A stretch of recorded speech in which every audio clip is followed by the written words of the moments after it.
42편 1절부터 11절까지 말씀으로 하나님을 갈망합니다. 하나님을 갈망합니다. 이런 제목으로 말씀의 은혜를 나누고자 합니다. 일상생활을 하다 보면 우리는 목이 마를 때가 있습니다.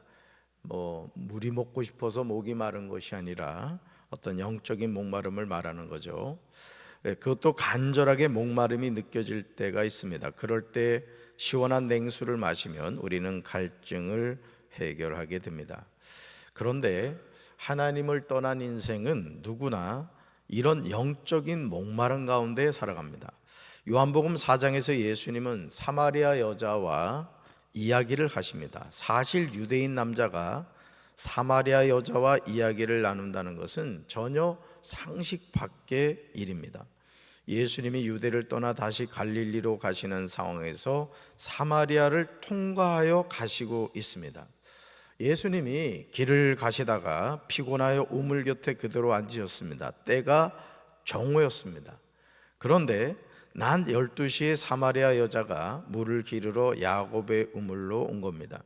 이 여자의 삶은 평범하지 않았습니다. 예수님이 그녀에게 말씀하시죠. 같이 읽습니다. 내가 주는 물을 마시는 자는 영원히 목마르지 아니하리니 내가 주는 물은 그 속에서 영생하도록 솟아나는 샘물이 되리라. 아멘. 예수님은 사마리아 여자의 목마름을 아셨던 거죠. 사랑하는 성도 여러분, 지금 여러분은 목이 마르지 않으십니까? 시편 42편 1절에서 시편 기자는 이렇게 노래합니다. 같이 읽습니다. 하나님, 사슴이 시냇물 바닥에서 물을 찾아 헐떡이듯이 내 영혼이 주님을 찾아 헐떡입니다. 아멘. 사슴이 목이 말라 헐떡이고 있습니다. 얼마나 시냇물이 간절하겠습니까? 그런데 내 영혼이 주님을 찾아 뭐하고 있다? 헐떡이고 있다는 거죠. 하나님이 사람을 땅의 흙으로 만드실 때 사람은 하나님 없이 살 수 없는 존재로 만드셨습니다. 하나님을 떠난 인생은 방황할 수밖에 없고 외로울 수밖에 없습니다. 사람들이 우상을 만드는 이유는 하나님이 머무셔야 할 빈자리를 대신하기 위함이라는 거죠.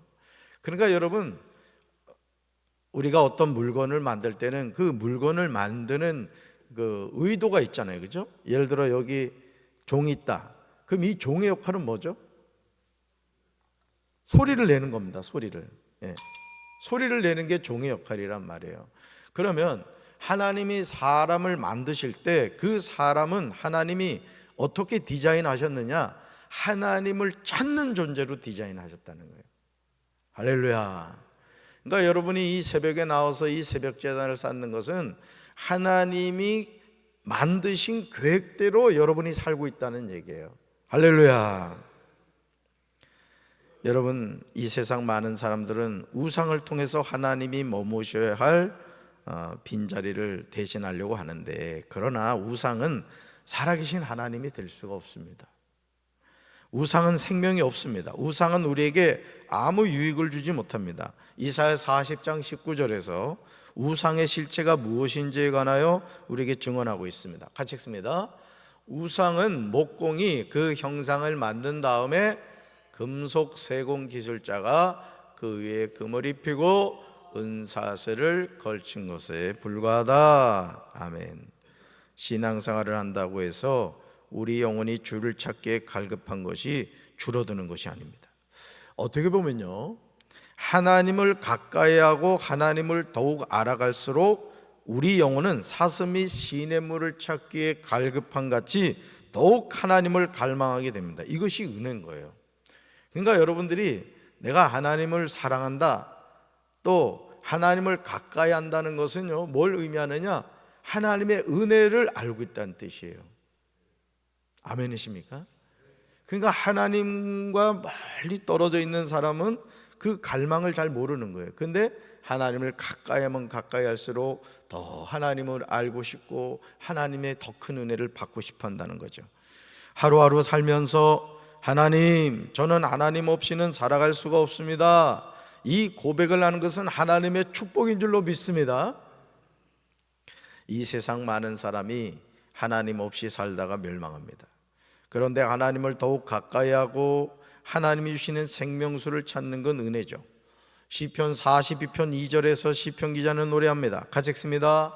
내 영혼이 하나님 곧 살아계시는 하나님을 갈망하나니 내가 어느 때 나가서 하나님의 얼굴을 배울까. 아멘. 이제 우리는 살아계신 하나님께 매일 매순간 기도해야 합니다. 내 영혼이 하나님을, 살아계신 하나님을 목말라 합니다. 내가 언제 나가서 하나님을 뵐 수 있겠습니까? 그러나 하나님을 부인하는 세상 사람들은 이런 하나님의 자녀를 향하여 조롱한다는 거죠. 나는 하나님의 뜻대로 산다고 몸부림을 치는데 현실은 녹록하지 않습니다. 아니, 믿지 않는 사람보다 되는 일이 없습니다. 자녀들은 속을 썩입니다.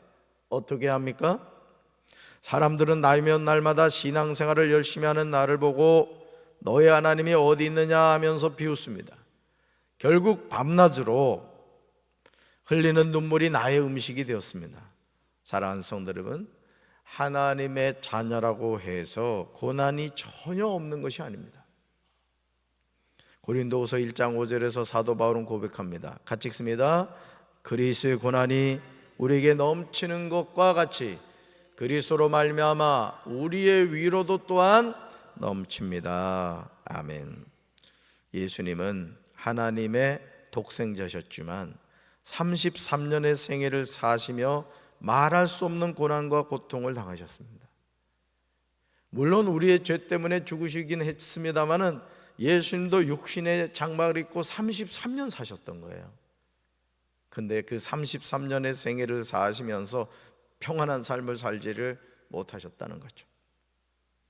예수님은 우리의 질병을 짊어지시고 우리의 아픔을 대신 겪으셨습니다. 우리를 대신하여 찔리셨고 상하셨고 징계를 받으셨고 채찍에 맞으셨습니다. 심지어 아버지 하나님의 독생자이신 예수님에게 우리 모두의 죄악을 담당시키셨습니다. 하나님의 자녀로 살아간다고 해서 낙심하지 않는 것은 절대 아닙니다.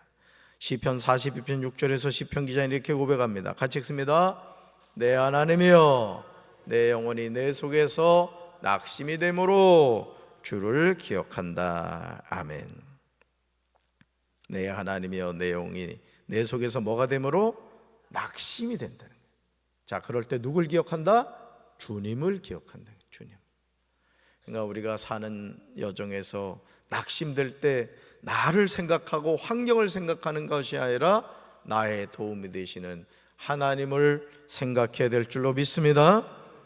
원수 마귀는 매 순간 우는 사자같이 삼킬 자를 찾고 있습니다. 그러므로 이제 우리는 시편 42편 5절과 11절의 고백을 하면서 믿음으로 살아야 돼요. 우리 말씀 같이 읽습니다. 내 영혼아 내가 어찌하여 낙심하며 어찌하여 내 속에서 불안해하는가. 너는 하나님께 소망을 두라. 그가 나타나 도우심으로 말미암아 내가 여전히 찬송하리로다. 아멘. 이제 우리는 우리 영혼을 향하여 물어야 됩니다. 내 영혼아 내가 어찌하여 그렇게 낙심하며 어찌하여 그렇게 괴로워하느냐. 그러면서 믿음으로 대답해야 돼요. 뭐라고요? 너는 하나님을 기다려라. 이제 내가 나의 구원자 나의 하나님을 또다시 찬양하련다. 하나님을 기다리는 저와 여러분 되시기 바랍니다. 저와 여러분이 믿음 안에서 하나님을 섬기고 살아갈 때 원수 마귀가 가만히 있지 않아요. 예수님을 믿지 않는 사람들이 가만히 있지 않습니다. 하나님의 자녀를 조롱하고 핍박합니다. 이럴 때 우리는 영적으로 깨어있지 않으면 속으로 낙심하게 되는 거예요. 사람이요, 이게 하루를 살아도 이 마음가짐에 달려있는 게 마음가짐. 그러니까 여러분, 성령 충만하다는 것은 뭘 의미하느냐? 우리의 마음이 강해지는 거예요. 하나님을 의지함으로 낙심할 수밖에 없는 상황에서 용기를 가지고 사람을 바라보는 것이 아니라 하나님을 바라봄으로 소망을 가지는 거예요. 할렐루야.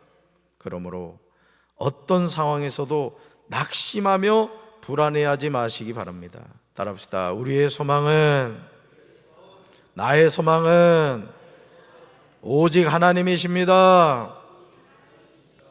아멘. 우리 입술에는 원망과 불평이 아닌 찬송이 가득해야 되는 거예요. 주님의 높고 위대하심을 찬송하며 살아가는 거예요. 시편 42편 8절에서 시편 기자는 믿음으로 결단하고 있어요. 말씀 같이 읽습니다. 낮에는 여호와께서 그의 인자하심을 베푸시고 밤에는 그의 찬송이 내게 있어 생명의 하나님께 기도하리로다. 아멘. 한 번 더요. 낮에는 여호와께서 그의 인자하심을 베푸시고 밤에는 그의 찬송이 내게 있어 생명의 하나님께 기도하리로다. 아멘. 낮에나 밤에나 누굴 바라봐요? 하나님만 바라봐요. 그리고 하나님의 찬송이 내게 있어 생명의 하나님께 뭐한다? 기도하리로다. 낮에는 하나님의 그 신실함을 보여주십니다. 밤에는 주의 노래가 내게 있습니다. 내 기도가 내 생명 되신 하나님께 닿습니다. 그러니 우리가 무엇을 낙심하고 두려워하겠습니까? 여러분, 기도할 수 있는데 왜 염려하십니까? 그 복음성가 기억하시죠? 그렇습니다. 내 기도가 생명이 되신 하나님께 닿는다는 거예요. 오직 하나님께 소망을 두는 삶이 복이 있습니다. 오늘도 이 새벽에 나오신 여러분들에게 하나님이 예배하신 축복이 있는 줄로 믿습니다. 따릅시다. 나의 소망은 오직 하나님이십니다. 할렐루야. 오늘도 이 생명의 하나님께 기도합시다. 기도하면 하나님이 모든 저와 여러분의 기도를 기억하시고 응답해 주실 줄로 믿습니다. 이 좋으신 생명의 하나님이 나의 아버지신 것을 기억하고 오늘도 거룩한 성일 기쁨과 감사함으로 우리 각자에게 주어진 사명을 믿음으로 잘 감당하는 거룩한 성일 되기를 주님의 이름으로 축원합니다. 가슴에 손 얹겠습니다. 나의 소망은 오직 하나님이십니다. 생명의 말씀을 우리에게 주셔서 오늘도 우리에게 소망 주셔서 감사합니다. 이 거룩한 성일 하나님과 동행하는 복된 날이 되게 도와 주시옵소서. 생명의 하나님께 기도하리로다. 믿음의 고백이 날마다 우리에게 있게 하옵소서. 예수님 이름으로 기도합니다. 아멘.